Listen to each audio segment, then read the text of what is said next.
શ્રી સમસ્ત વાટલિયા પ્રજાપતિ જ્ઞાતિ વિભાગ સુરત દ્વારા સમાજની એકતા અને સંસ્કૃતિને પ્રોત્સાહન આપવા માટે સ્નેહ મિલન આનંદ મેળો તથા રાસોત્સવનું આયોજન કરવામાં આવ્યું છે। શ્રી સમસ્ત વાટલિયા પ્રજાપતિ જ્ઞાતિના વિભાગ સુરતના 25 થી 30,000 લોકો એકઠા થઈને સમાજના કાર્યક્રમમાં હાજરી આપીને આનંદ મેળાનો લાભ લીધો।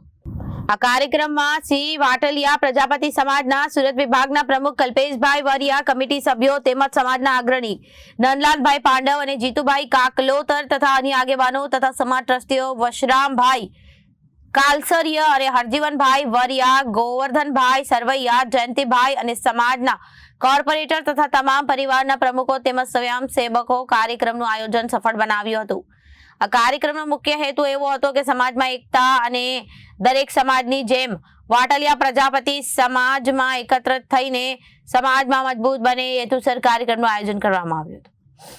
આ સાંસ્કૃતિક અને આનંદ મેળો, રાસ ગરબા વગેરેનો સ્નેહ મિલનનું પ્રથમવાર આયોજન કરીને સમસ્ત વાટલિયા પ્રજાપતિ જ્ઞાતિ સુરત વિભાગના સમાજનું ગૌરવ વધાર્યું અને સમાજ પ્રમુખ અને આગેવાનો દ્વારા કહેવામાં આવ્યું કે જ્યારે સમાજનું કામ પડશે ત્યારે કોઈ પક્ષપાત વિના સમસ્ત વાટલિયા પ્રજાપતિ અને સમાજ એકત્રિત થશે અને આવનારા સમયમાં એક મજબૂત સંગઠન થશે તેવો મીડિયા દ્વારા લોકોને સંદેશ પણ આપ્યો હતો।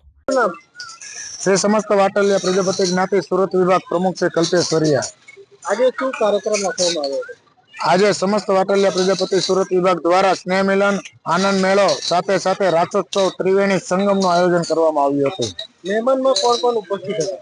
મહેમાનમાં સમાજના વર્ષ આગેવાનો, ટ્રસ્ટીઓ તેમજ આમંત્રિત મહેમાનો નંદલાલભાઈ કાળાભાઈ પાંડવ તેમજ ટ્રસ્ટીમાં વસ્ત્રામભાઈ કલસરિયા, હરજીવનભાઈ વરિયા, જયંતિભાઈ આંબલિયા, નાગજીભાઈ આંબલિયા તેમજ સમાજના હરેક આગેવાનો ઉપસ્થિત રહ્યા હતા।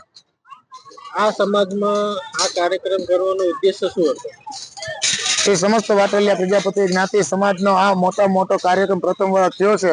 એનો ઉદ્દેશ એક જ હતો કે સમાજની એકતા, સમાજનું એક મોટું સંગઠન મજબૂત બને તે માટેનો એક મોટો કાર્યક્રમ હતો। આપનું નામ ને આજે શું કાર્યક્રમ હતો? મારું નામ નરેન્દ્રભાઈ પાંડવ। આજ રોજ અમારા સમસ્ત વાટલિયા પ્રજાપતિ વિજ્ઞાન સુરત તરફથી એક આયોજન હતું, સ્નેહ મિલનનું હતું, રાસગરબાનું હતું અને આનંદ મેળાનું હતું।